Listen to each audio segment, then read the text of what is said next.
My sister-in-law's family trashed our house and they won't leave. Well, get out of here, don't you? No, you can't leave trash everywhere. My wife and I are empty nesters living in a good-sized 4-bedroom house. Our daughters are in their late 20s and moved out years ago. We talked about downsizing, but never seriously did anything about it. By the way, this comes from Farmer John too, and if you want to submit your own stories, go to r/OKStorytime subreddit. So, early this summer, my brother-in-law was fired from his fairly good paying job and was denied unemployment from his employer for some type of unethical actions. I don't really know what he did, just that he and a couple of others did something shady. Their credit is terrible, a bankruptcy in the past, and they really never lived within their means. They have 2 boys, 8 and 13, and 2 good-sized dogs, so their little house was very cramped.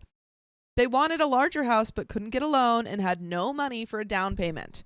Somehow, they convinced his parents to allow them to build a larger related living style house around the parents' small ranch house, and he's been building it for the past year or 2, as time and money allow.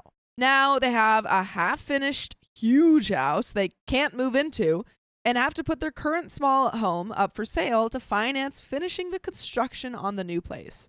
To make matters worse, their current house is actually owned by my wife's brother, who bought the house from them so they would not lose it when they went bankrupt. They have been paying him the mortgage and promised to let them have any profit from the sale. I feel like if you just went bankrupt and like you don't have a good job anymore, maybe you don't start building a huge house. My wife asked me back in June if they could move in with us until the house was completed so they could fix up their current tiny house for sale.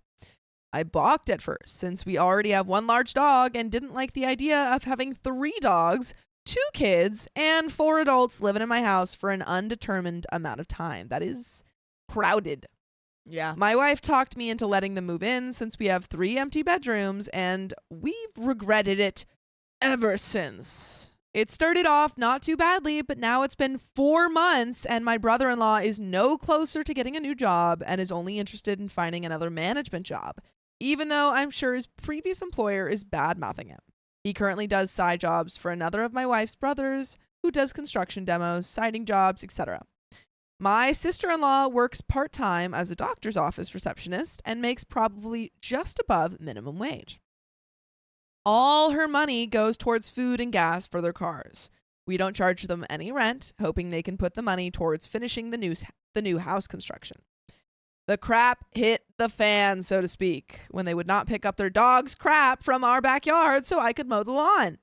I offered to pay my 13-year-old nephew $20 a week to mow the lawn, but he didn't want to do this because it would interrupt his video game playing. When I saw my wife picking up the dog crap while her sister was getting ready to leave the house, I exploded. I told her that if she couldn't pick up after her dogs, then the dogs would have to be sent somewhere else. She got upset and replied that she had no place else to send the dogs. That's not the point.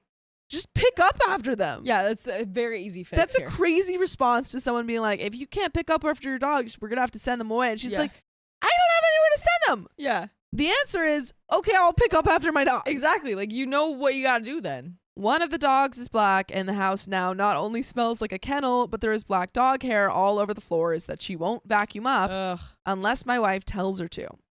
My sister-in-law and her husband then decided to take his mother's offer of a loan against her retirement money to help finance finishing the house so she wouldn't have to live with us mean people. Now, 4 months later, they're still here. She no longer really talks to me in the house, comes home from work, and goes straight upstairs to her bedroom to watch television. I guess I'm the bad guy. Her 8-year-old son is left with my wife and me when they come home, while his mother is upstairs in her room. Our family room now has toys scattered all around and has 2 bins of Legos and action figures for his amusement. His mother doesn't clean up after him and doesn't tell him to clean up after himself, and leaves the job of putting him to bed at night to her unemployed husband. I mean, really quick, like the fact that the unemployed husband is not, doing a bunch of housework to make up for living in this house for free. Yeah. And not contributing at all financially. Yeah. Like he should be taking care of his kid. He should be picking up the dog poop. He should be helping around the house. What are you doing, dude? Great question. I want to know. I'm a big fan of HBO original TV series, which of course are not fit for kids to watch. My nephew also doesn't really have a bedtime either, and I have to tell him to leave the family room sometime between 9 and 10 p.m. so I can finally get around to watching some adult content before going to bed. I honestly don't think they realize what a crap storm they leave in their path, but just expect everybody to help them out. She's the baby of the family, and my wife said she has always been this way. I guess what I'm looking for is some outside perspective. How do I get rid of them? Am I being too hard on them? This is affecting my relationship with my wife because she feels like she's the only person in the house taking care of the place while I'm at work. Any suggestions? Help. And there is an update, but do you have any thoughts or suggestions? Maybe we need to have a family meeting because it's not just them. Yeah. Right? Like we've talked about how it's the dad too. I think you were right with like the have a conversation, have that family meeting and say, these are the rules. We need you out by this date. Yeah. We need to see you actually, trying to get a job. I don't care where you get a job. Yeah. Just get something. Yeah, because it's also, again, like I want it to be a family meeting because apparently too this husband isn't really stepping up and doing enough either. Nothing. So I think everyone needs to be on the same page. Yeah.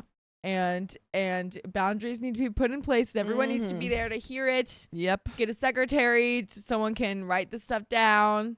Yeah, I think you and maybe you have another meeting with just the parents and you say, hey, your son, someone needs to pick up the poop and either I'll pay your son $20 or I'll pay him nothing and he still has to do it.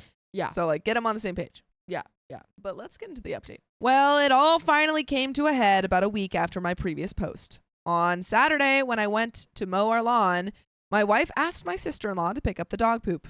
Sister-in-law texted my wife back and stated that she picked up about half a grocery size bag and told my wife that she should get the rest. Girl, it's your dogs. She's like, I picked up 2 pieces. Why do I have to do the whole thing? Also, if it's really like half a grocery That's size like not bag that full, much. well, I'm thinking that's a lot. I mean, if it's building up, it seems like it's probably building up because she's not doing it. Right. You know? Exactly. So it's just like, girl, you can't be doing that. Fill it up, man. Fill it up. My wife phoned my brother-in-law and explained that we had enough. It was getting too hard to have 3 dogs in the house and to make plans to move the dogs elsewhere. We were on our way to meet my daughter and son-in-law at a restaurant about an hour from home. They had just announced they were expecting their first child, our first grandchild. Oh, wow. Exciting. Okay. 5 minutes later, my sister-in-law calls my wife back asking what the problem was, etc. And they get into an argument about what was going wrong. It ends with my sister-in-law telling my wife that if that was the way we're going to be, she was moving her family out of the house as well. Oh no. No, don't. No, that's not what we wanted. Stop. That's not exactly what we wanted. Right. Come back, please. She then texted my wife that living in our house, she came to believe that she didn't like the way I treated my wife. And she noticed it, but that my wife was too blind to my treatment of her. Now this upset me even more. I was through with my sister-in-law. When we got home from our dinner out, the dogs were gone, and so were they. My wife was upset, but we were both relieved they were gone. Finally, some peace and quiet in the house. They ended up taking their 2 dogs to my brother-in-law's parents' house, where they were constructing their new home. Now, my brother-in-law lives at his parents' house with the dogs and the oldest teenage son. My sister-in-law at first moved into her parents' 2-bedroom townhouse with her youngest son and traveled between the 2 locations.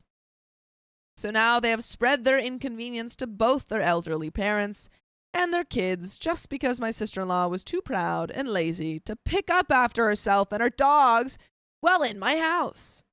My wife asked her why this was better than just keeping the dogs at one of the other houses while keeping her family together at our house and not spread their troubles to 2 other households, but she didn't have an answer.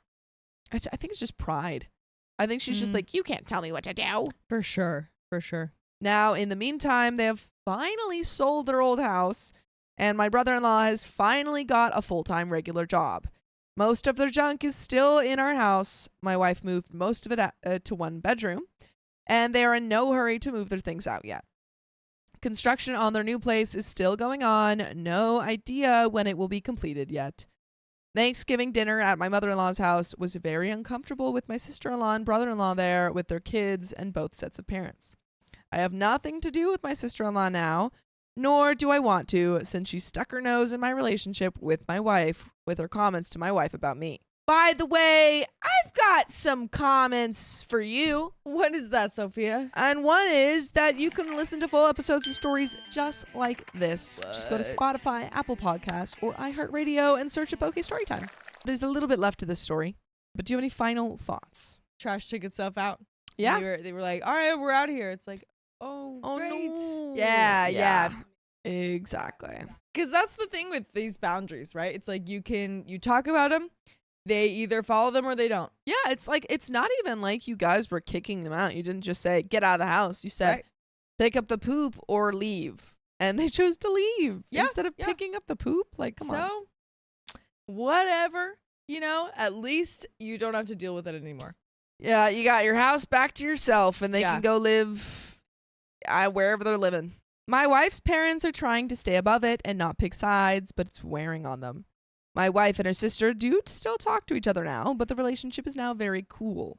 It was tough, but at least we have our house back, and we're now trying to get it back into shape after our visitors left. I'm very happy, but I know my wife is still hurt and things are uncomfortable with her family. And that is the end of the story. All right. Wow. You're dealing with it as much as you can, honestly. Yeah.